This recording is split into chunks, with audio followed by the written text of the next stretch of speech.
Hey, it's Jack from Jack Gately Real Estate and the Online Real Estate Academy. So big changes to the national portion of the Massachusetts real estate exam for salespersons. Let me say that again. So this applies only to the salesperson's exam. We're going to make a separate video for brokers. That'll be linked here somewhere. So this is just the salesperson's exam, and they're changing as of October 1st. The national portion of the salesperson's exam. Remember, the salesperson's exam is in two parts.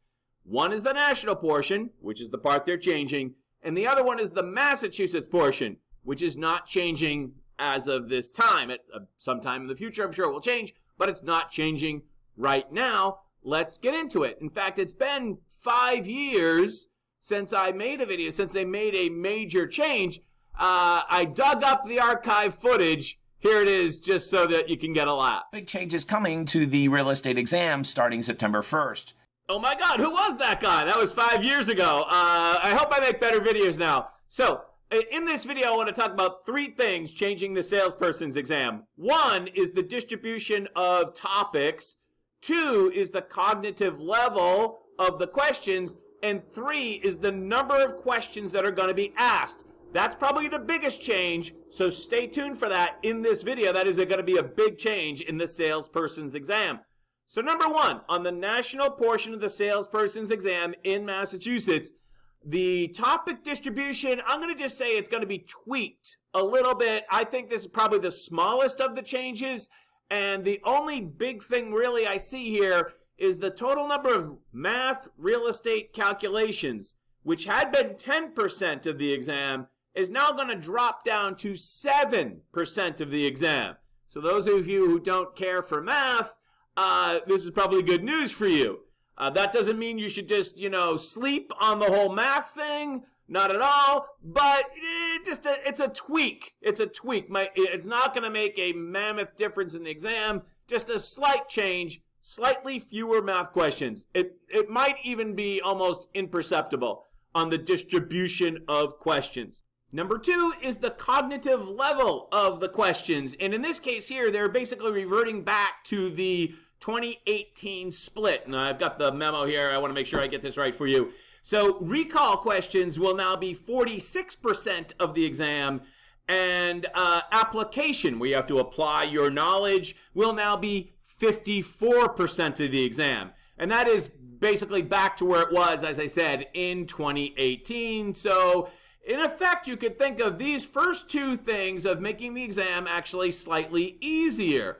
But the national portion of the salesperson's exam in Massachusetts is now going to be 100 questions. It was 80 questions, and now it's going to be 100 questions. This change is targeted to go into effect on October 1st. On October 1st. This is after a national study, so to speak, by the exam service, PSI, and they recommended these policies to the Commonwealth of Massachusetts. Now, the Board of Registration, who oversees the exam, and PSI administers it on behalf of the board, they had the option of keeping the questions at 80, but they decided to bump it up to 100 questions.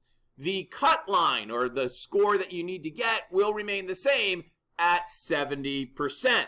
The outstanding question, which is not covered in this memo here, is whether or not the time of the exam will increase. Currently, for the national portion of the salesperson's exam, you get 2.5 hours, and then another hour and a half separately timed for the Massachusetts portion.